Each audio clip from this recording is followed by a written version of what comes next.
하며 이 모든 말씀 우리 주 예수님의 이름으로 기도드리옵나이다. 아멘. 할렐루야. 자, 여러분, 오늘도 이렇게 하나님의 말씀을 야고보서 강해로 진행하는데요. 야고보 사도가 말씀하고 있는 하나님의 계획과 뜻은 뭐냐? 오늘 야고보서의 1장 4절에 나와 있는 것처럼 온전하고 구비하여 우리에게 부족함이 없게 주시는 것이 하나님의 계획이고 뜻인 것이죠. 그런데 이 온전함이란 무엇이냐? 우리가 계속 살펴봤는데요. 어떤 상황 속에서도 오직 예수님만이 나의 구주가 되시고 오직 예수님만이 내 주인이 된다는 고백. 이 뭐예요? 그게 내가 온전함이라는 것입니다. 그래서 그런 인생을 살고자 노력하는 것이죠. 그게 뭐예요? 그리스도인들의 삶의 모습이다라고 오늘 야고보 사도는 우리에게 말씀하고 있는데요. 그러면서 그런 인생을 살고자 하는 사람들을 오늘 야고보 사도는 낮은 형제다라고 오늘 9절에 부르고 있습니다. 그래서 오늘 말씀을 보시면 낮은 형제가 있고 10절에 뭐래요? 그 반대는 뭐래요? 부한자다라고 표현하고 있는데, 그래서 우리가 자칫 이 부분을 이렇게 생각할 수가 있습니다. 아하, 낮은 형제는 가난한 사람들을 말하나 보다라고 생각할 수 있습니다. 그렇죠? 오늘 본문에. 왜냐하면 바로 이어서 반대되는 대상이 부한자가 나오고 있거든요. 그런데 그런 의미가 아닌 것이죠. 그래서 이 낮은 형제와 이 부함자에 대해서 우리가 잘 먼저 깨닫고 넘어가야 됩니다. 이걸 잘 해석하지 않으면 우리가 잘못된 방향으로 나가게 되는데요. 일단 이 낮은 형제란 어떤 의미를 갖고 있느냐? 가난한 사람들을 말하는 게 아닙니다. 여기 오늘 본문에서 말하는 이 낮은 형제란 뭐냐? 주님, 내가 세상의 물질, 세상의 권력, 세상의 명예를 많이 갖고 있어도 하나님, 이것들이 나를 지켜주지 못함을 내가 깨닫습니다. 하나님이 나의 주인 되시고 하나님이 나와 함께 하시며 오직 주님만이 내가 피할 곳이며 내 반석이 되십니다 라고 고백하는 사람들이 낮은 형제인 거예요. 이해되셨죠? 이 부분, 이 오늘 야고보 사도의 이 부한자를 자랑해라, 낮은 형제를 자랑해라 라는 부분을 갖고 그렇게 설교하거나 설명하는 분들이 있어요. 잘못된 거죠. 그럼 부한자는 뭡니까? 부한자라는 건 뭐냐? 별로 가진 것도 없어요. 내가 뭐 명예도 별로 없고 돈도 별로 없고 권력도 없는데도 여전히 어떻게 해요? 내가 뭔가를 성취하려고 내 힘으로 발버둥 치면서 살아가는 사람들. 이런 사람들이 부한자라는 해석인 거예요. 이해되셨죠? 그렇기 때문에 여러분 결국은 오늘 본문에서 비교하고 있는 낮은 형제와 낮은 자와 부한 자의 특징은 뭐냐면 나의 인생을 어떻게 해요? 내가 내 힘으로 살아가려는 자이냐 아니면 내 인생을 하나님을 의지하고 하나님만을 붙들고 살아가고자 하는 자이냐의 차이를 설명하고 있는 내용들이라는 것입니다. 이걸 단순하게 많이 가진 자와 적게 가진 자로 분류해서는 안 된다는 것입니다. 그러므로 여러분 이것을 오늘 이 낮은 자, 낮은 형제, 그 다음에 부한 자라는 이 분류는 단순히 이분법적으로 하지 마시고 이 모든 자를 하나님 축복하시는 거예요. 낮은 형제나 부한 자나 하나님은 모두를 축복하시기를 원해요. 그런데 중요한 기준이 있단 말이죠. 내 인생을 내가 살고자 하는 사람 절대 하나님이 주실 수가 없어요. 그러나 내 인생을 어떻게 해요? 하나님께 맡기고 하나님이 내 인생의 주인 되기를 고백합니다 라고 하면서 사는 인생은 뭐예요? 그 인생에게는 하나님이 부어주신다는 겁니다. 그러므로 여러분 성경은요 이렇게 오해하는 경우가 많습니다. 성경은 우리 보러 가난하라고 말한 적이 없어요. 가난하게 사는 게 성경적이다라고 해석해서는 안 됩니다. 성경에서는 하나님은 늘 우리가 복 받으라면서요. 우리는 늘 어떻게 해요? 재물로 인해서 누리며 살아가라는 겁니다. 다만 단순히 그러니까 재물이 많다는 것이 죄가 되진 않아요. 부자들이 죄인이 아니라는 겁니다. 이해되셨죠? 많이 갖고 살아가는 것, 이거 하나님이 다 원하고 축복하시는 계획들이라는 것입니다. 그러나 중요한 것은 뭐냐? 그 재물을 바라보는 내가 갖고 있는 가치관, 재물이 하나님보다 더 우선되느냐, 아니면 재물보다도 내가 하나님이 더 우선되느냐에 대한 내 가치관이 중요한 것이지, 여러분이 재물이 많고 적음에 많은 것이 죄고 뭐 적은 것이 뭐 자랑할 것도 안 된단 말입니다. 여러분 이해되셨죠? 우리가 그렇게 해석하는 경우가 많이 있는데, 성경에 나타나 있는 경우에 그렇지 않다는 것을 미리 여러분에게 다시 한번 말씀드리면서, 그런데 그래서 오늘 야고보 사도는 낮은 형제도 자랑하고 부한 자도 뭐래요? 자랑하라고 했어요. 그렇죠? 그렇기 때문에 우리가 이것을 단순하게 가난한 자와 부한 자로 해석할 수는 없다라는 것입니다. 그런데 중요한 건 뭐냐? 오늘 본문에서 단 부한 자는 부한 자라고 표현했는데 낮은 자들은 낮은 자라고 표현하지 않고 오늘 본문에 뭐라고 말해요? 낮은 형제다라고 말해주고 있다는 것이죠. 낮은 자들을 형제라고 표현하고 있는 것, 이거에 우리는 오늘 초점을 맞춰야 한다는 것입니다. 이것은 왜 야고보 사도가 이렇게 표현하고 있느냐? 이것은 특별히 낮은 자들에게 힘주고 낮은 자들에게 위로를 주기 위해서 야고보 사도가 낮은 형제다라고 수식하고 있다는 것을 우리는 알 수 있어야 한다는 것입니다. 그러면 야고보 사도가 지금 말하고자 하는 이 낮은 형제는 누구냐는 거죠. 이 대상들, 낮은 형제의 대상은 누구일까요? 그것을 알려면 오늘 본문의 11절에 야고보 사도가 표현하고 있는데요, 이 야고보 사도가 말하고 있는 이 11절의 설명은 뭐냐면 이사야서를 인용하고 있는 거예요. 이 11절에 있는 내용이 야고보 사도가 이사야서를 인용한 내용입니다. 이사야 40장 1절부터 6절에 있는 말씀인데요, 이 내용을 인용하고 있는 거예요. 이사야서 40장 1절에서 6절 말씀, 자 보도록 합니다. 너희의 하나님이 이르시되 너희는 위로하라, 내 백성을 위로하라.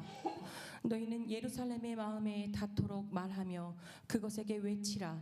그 노역의 때가 끝났고 그 죄악이 사함을 받았느니라. 그의 모든 죄로 말미암아 여호와의 손에서 벌을 배나 받았느니라 할지니라 하시니라. 외치는 자의 소리여 이르되 너희는 광야에서 여호와의 길을 예비하라. 사막에서 우리 하나님의 대로를 평탄하게 하라. 골짜기마다 도두어지며 산마다 언덕마다 낮아지며 고르지 아니한 곳이 평탄하게 되며 험한 곳이 평지가 될 것이요, 여호와의 영광이 나타나고 모든 육체가 그것을 함께 보리라. 이는 여호와의 입이 말씀하셨느니라. 말하는 자의 소리여 이르되 외치라. 대답하되 내가 무엇이라 외치리까 하니 이르되 모든 육체는 풀이요 그의 모든 아름다움은 들의 꽃과 같으니. 아멘. 자, 오늘 11절의 말씀하고 똑같죠? 그래서 모든 것은 다 시들고 허물어지고 넘어지고 없어진다는 얘기입니다. 그러니까 이 이사야 40장의 내용은 뭐냐면, 이 당시에 이스라엘 백성들의 상황이 어떠했죠? 바벨론에 다 포로로 끌려갔어요. 노예가 됐단 말입니다. 바벨론에 어떻게 끌려갔는지 제가 말씀드렸었는데, 새벽에도 말씀드렸었지만, 이스라엘 백성들은 어떻게 해요? 마치 옛날에 우리나라의 어떻게요? 인조 시대에 어떻게요? 몽골에게 다 끌려가듯이 목줄에 개처럼 끌려가는 겁니다. 온 국민이 바벨론 땅까지. 그러니까 쉽게 말하면 우리나라 서울에서 저기 두만강 뭐 거기를 지나가지고 저기 북경까지 끌려가는 그런 느낌인 거예요. 온 백성이 목줄을 해가지고 끌려갔습니다. 바벨론한테 멸망했을 때 이스라엘 백성들이. 그냥 뭐 자동차에 타가지고 다 올라타라 해갖고 뭐 그런 게 아니란 말이야. 노예니까 사람이 아니잖아요.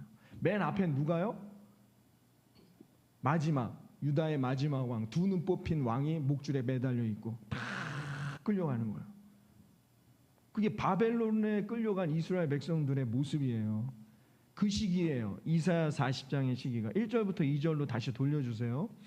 이 이사야 40장의 내용은 그런 바벨론으로 포로로 끌려간 시기, 이걸 포로기라고 하는데요, 이스라엘 백성의 역사에서 70년 동안 포로로 있던 시기에 거의 마지막 단계에 있는 시기에 쓰여진 말씀이 이사야 40장에 있는 내용인 거예요.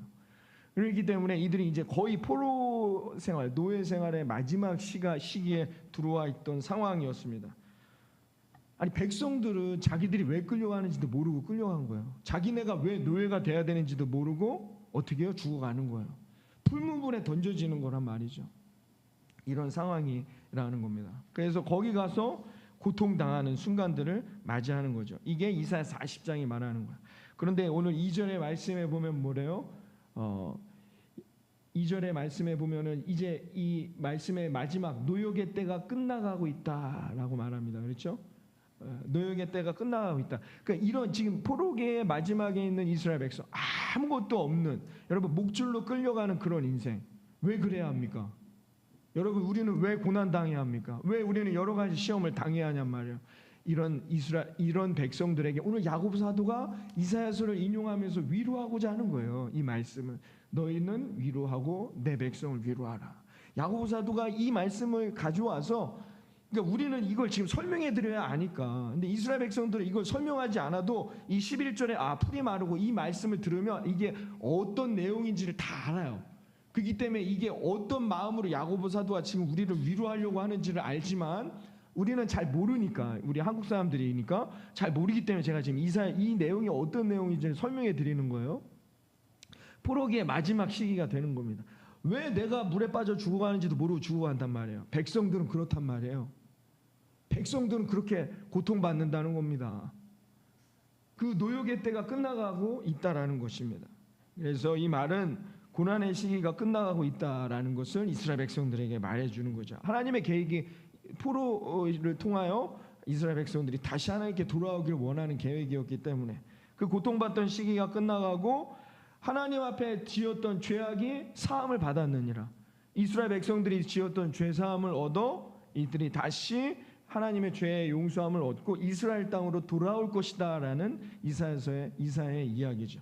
3절에 가면 그래서 하나님이 어떻게 하신다고 말합니까? 3절에 보면 넘겨주시죠. 3, 4절. 네, 여호와의 길을 예비하라라고 했어요. 대로를 평탄하게 하리라. 하나님의 대로를 평탄하게 하리라. 이게 무슨 말씀이냐? 하나님이 진짜 왕을 보내시는 거예요. 잘 보시면 우리 하나님의 대로를 평탄하게 할 것이다. 누가? 하나님이 보내실 그 왕이 이스라엘 백성들에게 진정한 시온의 대로, 축복의 대로를 열어주실 것이다. 그 왕은 우리는 알죠. 예수 그리스도를 의미하는 거예요. 메시아, 구원자를 말하는 것이죠. 그래서 하나님께서 이스라엘 백성들에게 진정한 왕을 보내실 것이다 라고 지금 이사야가 예언하고 있는 것이죠. 그래서 4절의 말씀은 그래서 이 아직은 노예에 있는 히브리인들이 그 다시 오실 자신들의 메시아를 통하여 누리게 될 축복의 삶을 시적으로 표현한 겁니다. 4절의 말씀은 이렇게 모든 것들을 누리며 승리하게 될 것이다. 이 평강의 삶, 그렇죠? 모든 것이 평탄하게 되며 험한 것이 평지가 될 것이다. 평안함을 얻는 것이죠. 평안함을 얻는 것, 그렇죠? 그래서 야고보 사도가 위에 말하고 있지 않습니까? 너희 중에 누구든지 지혜가 두 마음을 품지 말아라. 한 마음을 품어 너희의 마음에 평안, 고요함을 얻어라. 그게 바로 8절에 있는 말씀이잖아요. 바로 위에 야고보 사도가 권면했던 말씀. 그 말씀을 다시 한번 더 설명해 주는 거예요. 예수 그리스도와 함께 오늘 우리에게 적용되죠. 사랑하는 여러분, 오늘도 예수 그리스도가 나의 구원자 되시기를 바랍니다. 그럼 여러분의 인생에 이 4절과 같이 모든 길이 시온의 대로요, 평탄한 인생이 펼쳐지게 될 거라 믿습니다. 아멘? 그걸 깨달으란 말입니다. 못 깨달으면 여전히 부한자가 되어 힘들고 어렵다는 거예요. 내가 내 인생을 살아가려고 노력한다는 것이죠.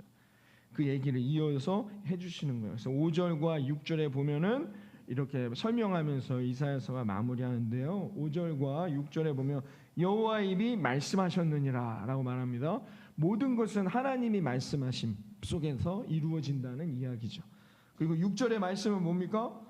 궁극적으로 바벨론이 어떻게 멸망할 것인지, 너희를 힘들게 했던 그 나라, 6절은 이들이 어떻게 무너질 것인지를 지금 예언하고 있는 겁니다. 시들어 다 무너지듯이 육체도 나라도 모든 것은 다 시들어 버리게 된다라는 말씀을 통하여서 야고보 사도가 오늘 우리에게 말해주고 있는데요. 그 야고보 사도가 말하고자 하는 이 낮은 자는 누굽니까? 바로 비천하고 가난한 상태에 내던져진 그 당시 히브리 백성들에게 던져주고 있는 말씀인 것이죠.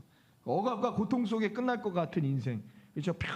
평생 일했는데 죽을 때까지 일하는 인생들, 히브리 백성들을 향하여 던져지고 있는 말씀인 것입니다.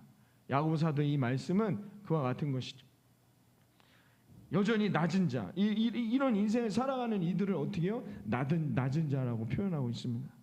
그래서 그런데 야고보 사도는 이들에게 형제라는 수식어를 붙였단 말이에요. 이게 중요하죠. 왜 낮은 자라고 표현하지 않고 부한 자는 그냥 부한 자라고 했는데 왜 낮은 자는 굳이 낮은 형제라고 했을까요?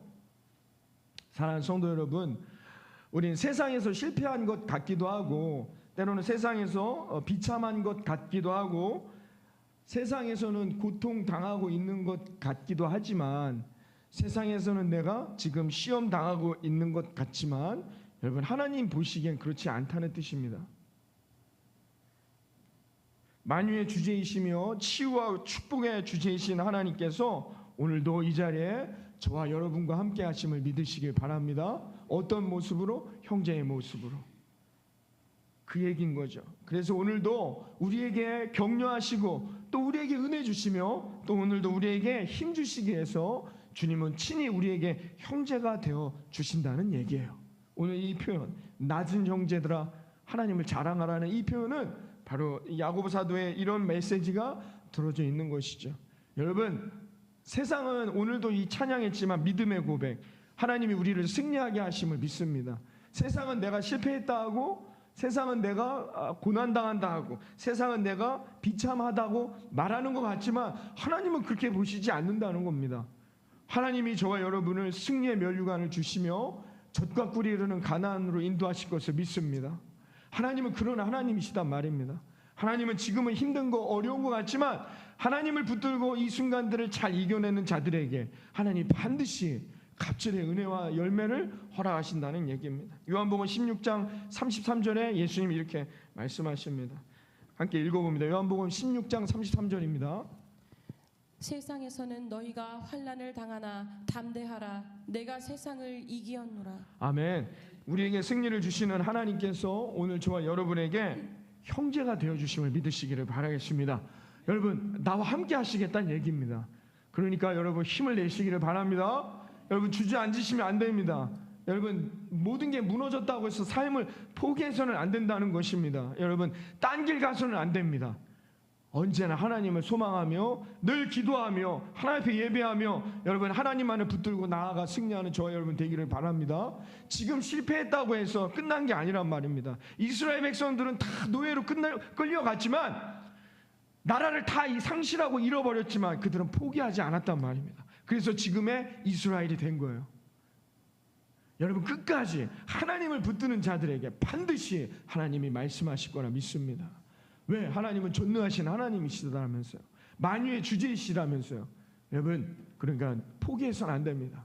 염려하지 마시고 근심하지 마시고 여러 가지 시험을 우리가 당할 수 있습니다. 염려가 올 수도 있고 때로는 실패를 경험할 수도 있습니다. 그러나 여러분 힘을 내시고 나의 친 형제 되어 주시는 주님을 오늘도 붙들고 여러분 힘을 내어 여러분이 한 주간 승리하시기를 주님의 이름으로 축원합니다.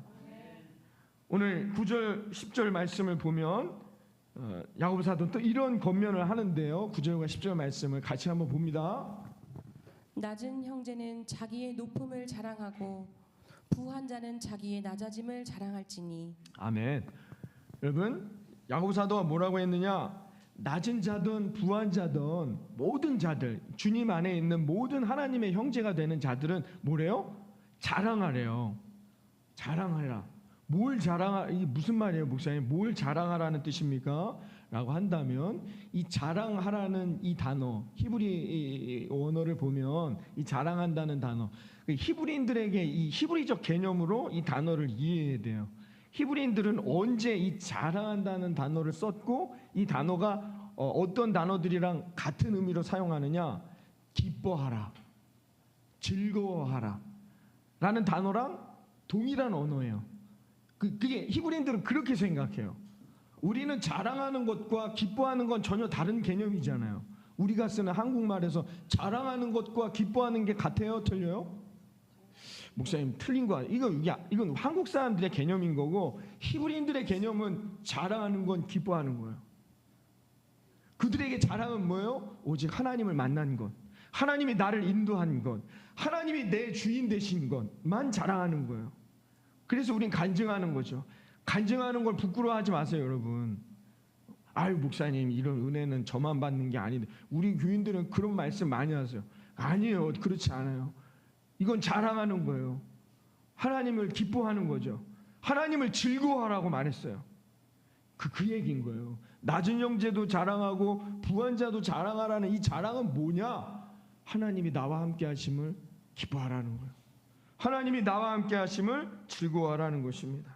그러니까 내가 지금 높은 자리에 있든지 낮은 자리에 있든지 건강하든지 건강하지 않든지 내가 성공했든지 성공하지 않았든지 내가 초막에 살든지 궁궐에 살든지 그건 중요하지 않다는 겁니다. 하나님이 보실 때에는 그것은 중요한 것이 아니다라는 것이죠. 오직 우리가 오늘도 나의 시선이 흔들리지 아니하고 오직 주님만이 내 주인 되며 그 주님만을 믿음으로 고백하며 그분으로 인해 즐거워하냐 말이에요. 그러면 됐다는 거예요. 오늘 야고보 사도의 말씀은 바로 그 얘기인 거예요. 그러면 그것으로 족한 것이다라는 겁니다. 여러분, 이 한 주간도 예수 그리스도를 인하여 즐거워하는 저와 여러분 되어지기를 주님의 이름으로 축원합니다. 여러분, 정말 우리는 예수 그리스도 한 분만으로 기뻐하며 즐거워하며 살아갑니까? 여러분 어떠신 것 같아요? 정말로 이 말씀이 깨달아지면 오늘 이 말씀이 정말로 내가 믿어지기 시작할 때부터 그때부터 우리의 믿음과 우리의 신앙의 가치관은 바뀌게 되는 거예요. 삶을 어떻게 살아가야 될지에 대한 시선이 그때부터 정말로 바뀌게 된다는 것입니다. 히브리 노예들은 어떻게 해요? 이 진리를, 이 사실을 오직 주님 한 분만이 내 모든 것이 됩니다. 오직 주님만이 나의 답이 됩니다라는 이 진리의 말씀을 바벨론에 끌려와 노예 생활을 할 때 깨달았단 말입니다. 주님밖에는 자기들에게 진정한 답이 없구나. 우리가 잘나서 잘 먹고 잘 살고 떵떵거린 게 아니었구나. 주님이 인도하시고 주님이 우리를 지키시니 이집트에서 노예 생활하던 우리들이 이 가나안이라는 축복을 얻게 된 것이구나. 오직 주님만이 우리의 답이구나 라는 것을 이스라엘 백성들이 노예로 끌려가 바벨론에서 그 목줄을 하고 깨달았단 말입니다. 왜냐하면 고국 땅에선 한 번도 전심으로 진심으로 하나님 앞에 예배한 적이 없거든요. 뜻과 정성을 다하여서 하나님 앞에 예배한 적이 없어요. 모든 게 다 형식적이었습니다. 그들은 한 번도 그 자신들의 땅에서 복된 충만한 은혜를 경험하고 있는 땅에서 한 번도 자신들의 시선이 하나님께 고정된 적이 없단 말입니다. 오늘도 이 말씀, 이 야고보서 1장을 지금 5번째 진행하고 있는 동안에도 여전히 우리가 하나님 앞에 전심으로 예배하고 있는지, 나는 정말로 하나님 한 분만으로 만족한다고 고백할 수 있는지, 우리의 시선은 오직 하나님께만 매달려 있는지, 여러분 우리 자신을 돌아봐야 할 것입니다. 이스라엘 백성들이 겉으로는 예배를 드리지만 늘 그 마음엔 자신들의 욕망과 탐욕에 사로잡혀 살아갔단 말입니다. 늘 부정과 부패는 끊이질 않았고 그들은 늘 죄악 가운데 머물게 되었단 말입니다. 많은 법과 규율을 만들어가지고 종들에게 심하게 일하게 만들었습니다. 쉬지도 못해요. 일하다 죽게 만들었단 말입니다. 왜? 자기들의 욕망을 채우기 위해서 그랬다는 것이죠. 그렇게 되니 점점 어떻게 해요? 빈부의 격차는 커져만 갑니다. 그들의 삶에 히브리 백성들을 말하는 거예요. 이들의 삶에 진정한 안식이 없어요. 하나님만을 바라보지 못해요. 그들의 마음엔 여러 가지 생각들이 만연합니다. 분노의 마음, 분노와 범죄가 끊이질 않는 이스라엘 백성들을 보게 된다는 것이죠. 그들은 무한 경쟁에 내몰려 어떻게 해요? 저주받게 된다. 쓰러져 가게 된다는 거예요. 여러분, 우리나라와 다르지 않습니다. 결국 하나님은 심판으로 이들을 바벨론의 노예로 만드셨습니다. 노예가 되어 그곳에 끌려간 그들이 거기서 쉬었느냐? 아니요. 더욱 쉼없이 기계처럼 일했단 말이야. 노예니까 평생을 이들은 일을 하게 만들었다는 것입니다. 사랑하는 성도 여러분, 이것이 오늘 야고보 사도가 우리에게 말하고자 하는 의도라는 거예요. 그러나 그들이 그곳에 가서야 진정한 답은 하나님께만 있다는 것을 거기서 깨달았단 말이죠. 누가복음 6장 5절에 이렇게 말하고 있죠. 누가복음 6장 5절의 말씀입니다. 또 이르시되 인자는 안식일의 주인이니라 하시더라. 아멘. 여러분, 나의 진정한 안식이 되시는, 진정한 평안이 되시는 주님이 내 인생의 주인 되시기를 바랍니다. 예수님이 친히 자기가 우리의 안식일의 주인이라고 말씀하셨습니다. 예수님 자체가 안식이라는 겁니다. 예수님을 영접하는 자, 예수님을 믿고 소망하는 자들, 그 사람들이 온전하여진다는 것입니다. 여러분, 우리의 마음의 진정한 정함은, 진정한 평안은 오직 예수 그리스도를 만날 때만이 가능하다는 것입니다. 마태복음 11장 28절에 또 예수님 이렇게 말씀하십니다. 마태복음 11장 28절입니다. 수고하고 무거운 짐진 자들아 다 내게로 오라. 내가 너희를 쉬게 하리라. 아멘. 여러분, 우리의 참된 안식은 여러분 예수 그리스도 안에 있다는 것입니다. 오늘도 이 아침 정말로 우리 모든 성도님들 이 마음에 얼마나 많은 생각들이 있습니까? 그 모든 생각들을 내려놓으시고 예수를 나의 구주 삼고 여러분 성령과 피로 거듭나요. 여러분 이 한 주간 정말로 내 마음의 평안을 얻고 승리에 나아갈 수 있는 저와 여러분이 되어지기를 바라겠습니다. 이스라엘 백성들은 이 진리를 바벨론의 노예로 끌려가서야 그 자리에서 깨닫게 됐다는 것입니다. 그리고는 거기서 진정으로 하나님 앞에 그때서야 목에 목줄을 매달고 개처럼 끌려간 그 자리에서야 진정으로 회개하고 하나님 앞에 눈물 흘리게 됐다는 것이죠. 이스라엘을 바라보면서 날마다 눈물로 기도하며 하나님 앞에 회개했다는 것입니다. 시편 137편 1절에 이렇게 말합니다. 시편 137편 1절은 이렇게 말하고 있습니다. 우리가 바벨론의 여러 강변 거기에 앉아서 시온을 기억하며 울었도다. 아멘. 70년 동안 포로 생활하면서 이들은 날마다 어떻게 해요?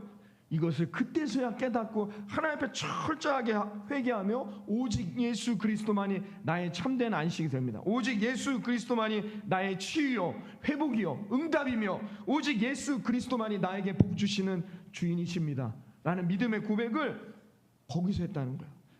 그리고 오직 예수 그리스도만이 나의 형제가 되시고 위로하시고 격려하시는 나의 구원의 주이심을 그들이 그 바벨론 강가에 앉아서 뼛속까지 그때서야 깨닫고는 예수를 주님으로 고백하며 그들이 회개했다는 것입니다.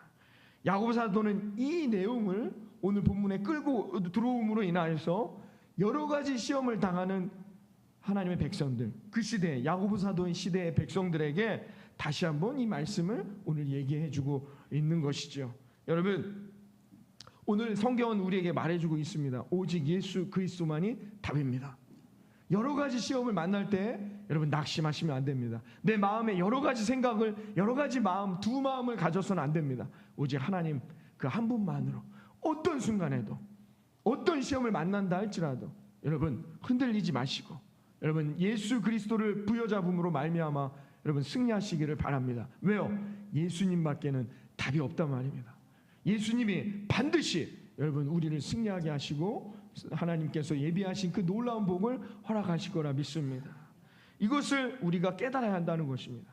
그러기 위해 예수님은 친히 우리에게 형제가 되어주셨다는 거죠. 이 믿음을 오늘도 고백하며 여러분 우리가 나아가게 될 때 그때 어떻게 해요? 하나님이 놀라운 승리의 열멜루간이 저와 여러분에게 씌워질 거라 믿습니다. 여러분 모쪼록 이 한 주간 여러 가지 시험을 만날 수 있습니다. 낙심되는 순간이 있습니다. 말할 수 없는 탄식을 경험할 수도 있습니다. 그러나 기도를 놓치지 마십시오. 그러나 하나님 앞에 예배함을 놓치지 마십시오. 하나님 앞에 나아가 순종함을 놓치지 마십시오. 그러면 우리는 아직 모르지만 하나님이 예비하신 그 놀라운 축복, 승리, 회복, 치유의 역사가 우리 모든 성도님들과 삶과 가정과 일터에 응답되게 될 거라 믿습니다. 그것만 자랑하십시오. 여호와로 인해 즐거워하고 기뻐하는 그 놀라운 축복만 우리 날마다 하나님 앞에 자랑함으로 여러분의 인생 가운데 하나님이 날마다 예비하신 그 은혜를 누리게 하시고 축복